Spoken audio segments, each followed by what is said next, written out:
Hello everyone, my name's Mr. B. I'm the music teacher here at Torrance Creek. I'm really sorry that I'm unavailable for Curriculum Night to be there live, so I thought I could maybe talk you through some of the things that we're doing in music class and some of the things that I've got planned for the year, and hopefully that will help. If you have any questions, feel free to reach out to me anytime.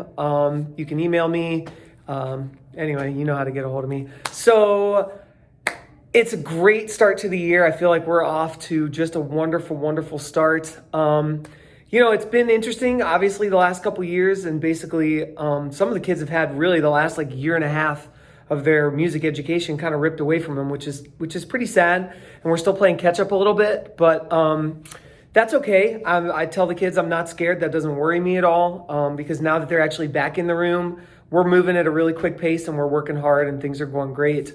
So the only grade that I'm really putting the pedal to the metal right now is 5th grade, because I have a very finite time left with them until they're off to middle school. So I'm really, working hard to get them the stuff that they need to know so that they can be successful on day one of middle school. So let me just talk through this real quick. I'm going to go kind of grade by grade. So if you want to skip ahead, you know sort of where you're at. We're starting in kindergarten, ending at 5th. I won't take too long on each grade, but so anyway, if you are a kindergarten parent, it's been great having your kids here. I've loved meeting them all. Kindergarten is just a really, really fun grade for me. I really enjoy it. What we've been spending a lot of time on so far is meeting some of my animal friends. Here, let me show you some of these guys. So you may have heard about Paul the pig, or Sherry the sheep, or Ricky the rooster, or you might have even heard, you can't really see him, but all the way back on this wall, we got my pets at home, Tanner, Yoshi, Dr. Gonzo. So we talk a lot about my pets, and we use them to kind of introduce singing concepts. And so in kindergarten right now, it's all about finding their singing voice, and it's all about just making sure that they can kind of differentiate between high and low sounds and how to really control that singing voice. And we do that kind of doing silly, fun things, talking about animals. And we're going to transition that into starting to learn songs about different animals. And we've already started to learn a song about my little insect friend, the buzzy bee.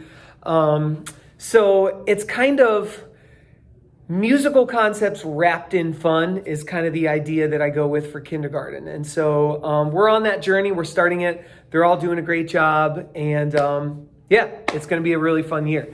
So 1st grade, so again, a lot of their year was kind of taken away. So what we're doing right now is we're sort of making sure that they've got all that stuff that they sort of would have walked away with in kindergarten last year. So, we sing every day, and singing is a huge part of my class. So we do a lot of singing. We also, let me come on over here and show you this.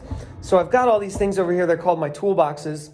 And so 1st grade right now is working in the rhythm toolbox. So we are learning quarter notes, quarter rests, eighth notes. Those are just the 3 kind of notes that we're talking about right now in 1st grade. So we're going from there, and we have begun doing rhythm dictations where I'm clapping out rhythms, they're drawing them, making sure that all their understanding of that rhythm is great before we move on to other concepts. So 2nd grade is doing a lot of the same. We're talking about quarter rests, quarter notes, eighth notes.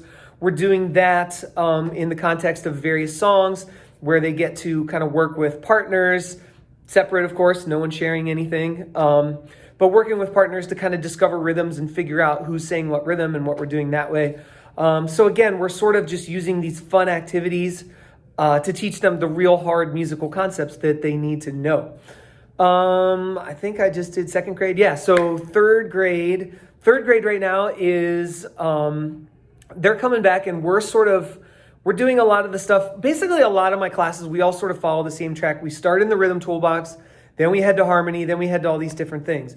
And the toolboxes are just the ways that we can unpack music and really understand what it actually is. Because it's not this foreign thing that's, hiding up in the hills or whatever. It's this thing that I think is really accessible to everyone if you just kind of understand what's going on behind the scenes. So we use these toolboxes. So the rhythm toolbox, once you understand that, then you can move on to the melody toolbox. And that's how high and low the sounds are. And then on to blah, blah, blah, blah, blah. So 3rd grade is kind of working in the rhythm toolbox using some different songs and some games.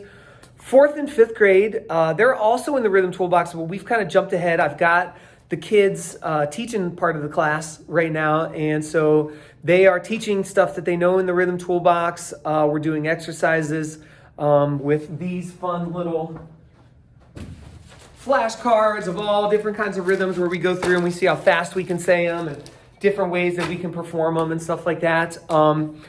Fourth and fifth grade, we're going to be getting into this concept that's sort of interesting where we mix math and music together. I call it Mathusic.